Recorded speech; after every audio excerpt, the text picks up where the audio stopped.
Hi friends, చుక్క నూనె లేకుండా ఈరోజు మనం ఇంట్లోనే స్వీట్ హెల్తీగా తయారు చేసుకోవచ్చండి.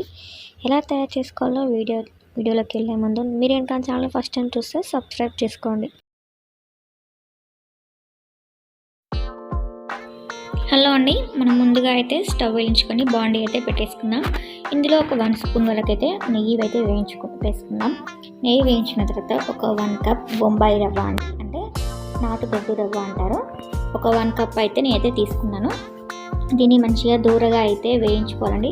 దూరగా అంటే రెడ్డిష్గా కాదండి, జస్ట్ మన బ్రౌన్ కలర్ కూడా కాదు, వైట్ లాగా అయిపోతుంది. ఎందుకంటే నెయ్యి వేసాం కాబట్టి చాలా మంచిగా వేపుకోవాలి. చూసారు కదా, మరి రెడ్గా వేపుకోకండి, జస్ట్ ఇలాగే వేపుకోండి.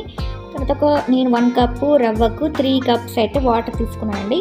యాక్చువల్లీ ఇందులో అయితే 2.5 వాటర్ వేసాను. ఇంకో హాఫ్ వాటర్ తర్వాత చూపిస్తాను ఎలా వేసాను అనేది. అయితే ఇక్కడ ఈ 2.5 వాటర్ అయితే వేసేసి కొంచెం ఇలా మనం మరిగించేసుకుందాము.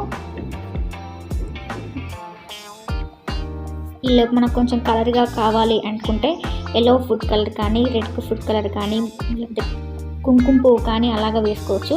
నా దగ్గర ఆప్షన్లో అయితే ఎల్లో ఫుడ్ కలర్ ఉంది. మీ దగ్గర ఉంటే వేసుకోవచ్చు, లేకపోతే లేదు, పర్వాలేదు. ఇలా ఒక 5 మినిట్స్ దీన్ని అయితే ఉడికించుకుందామండి. ఒక 5 మినిట్స్ మూత పెట్టేసుకుంటే ఉడికించుకుంటే చాలా మొత్తం ఇలా మొత్తం ఫ్రై అయి మంచిగా ఉడికిపోతుంది. చూసారు కదా, వాటర్ అయితే ఏమీ లేదు, కొంచెం అలా తడి మాత్రమే ఉంది. ఇప్పుడు మరొక బాండీలో అయితే స్టవ్ మీద చూపించాను కదా, ఇంతకుముందుకు ఒక 1 కప్ రవ్వ, ఇప్పుడు 1 కప్ అయితే బెల్లం తీసుకుంటున్నాను. హాఫ్ కప్ వాటర్ అనేది ఇందులో యాడ్ చేశాను. చూసారు కదా, అందులో 2.5 వాటర్ వేసాను కాబట్టి ఇందులో అయితే హాఫ్ కప్ వాటర్ అనేది బెల్లంలో అయితే వేసి దీన్ని అయితే మంచిగా మరిగించుకోవాలి. ఒక 5 నిమిషాల వరకు బెల్లం అంతా కరిగేంత వరకు అయితే. నేను కొంచెం గడ్డలుగా వేసాను కాబట్టి బెల్లం అనేది కరగనీకి ఒక 5 మినిట్స్ టైం పడుతుంది. మామూలుగా చుంచుకొని మంచి నిదానం బెల్లాన్ని మ్యాష్ లేకుండా చేస్తే ఇంకా తొందరగా ఫాస్ట్గా అయిపోతుంది.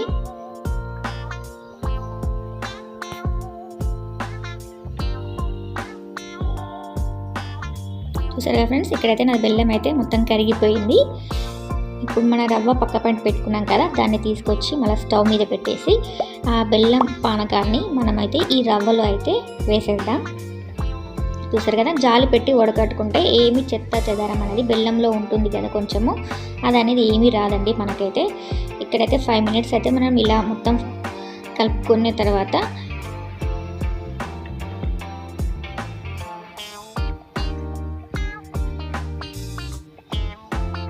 ఒక 4-5 ఇలాచీలు అనేది వేసుకోవాలండి. తర్వాత 1 స్పూన్ నెయ్యి కూడా వేసుకుంటున్నాను. ఒక 5 మినిట్స్ అయితే ఇలాగే ఉంచేసి కలిపేసుకుంటే ఇంకా మనకు దగ్గరికి అయిపోతుంది. కలుపుకోవాలండి, కొంచెం మీడియం ఫ్లేమ్లో పెట్టుకొని స్టవ్ని అయితే మీడియం ఫ్లేమ్లో పెట్టుకొని కొంచెం నిదానంగా కలుపుకుంటూ ఉండాలి దీన్ని అయితే. ఎందుకంటే అడుగండిపోతే స్మెల్ అనేది మాడిపోతుంది, చేంజ్ అయిపోతుంది అనమాట. ఇప్పుడైతే నేను స్టవ్ ఆఫ్ చేశాను. చూసారు కదా, చల్లగా అయిపోయింది నా లడ్డు అయితే మిశ్రమం. ఇక్కడ 5 మినిట్స్ తర్వాత చల్లగా అయినాక నేనైతే ఒకసారి కలిపేసి ఇలా మన ఇష్టం ఉన్న సైజులో మాత్రం లడ్డూలు అనేది చుట్టుకోవచ్చు. మామూలుగా షేప్లో ఒక బౌల్లో వేసుకొని సరే స్వీట్ లెక్క కూడా తయారు చేసుకోవచ్చు. మీకు ఎలా కావాలంటే అలాగైతే తయారు చేసుకోవచ్చండి. చూసారు కదా, లడ్డూలు అయితే నాకు రెడీ అయిపోతున్నాయి. చాలా టేస్టీగా ఉందండి, నిజంగా చెప్తున్నాను. అసలు మీరు ట్రై చేస్తే మాత్రం డెఫినెట్గా కామెంట్ సెక్షన్లో నాకైతే షేర్ చేయండి. చూసారు కదా ఫ్రెండ్స్, ఇవి నా లడ్డూలు. ఒక చిన్న కప్పు మాత్రానికి 20 లడ్డూస్ అయితే అయినాయి. చాలా టేస్టీగా ఉంది, మీరు కూడా ట్రై చేయండి మీ ఇంట్లో.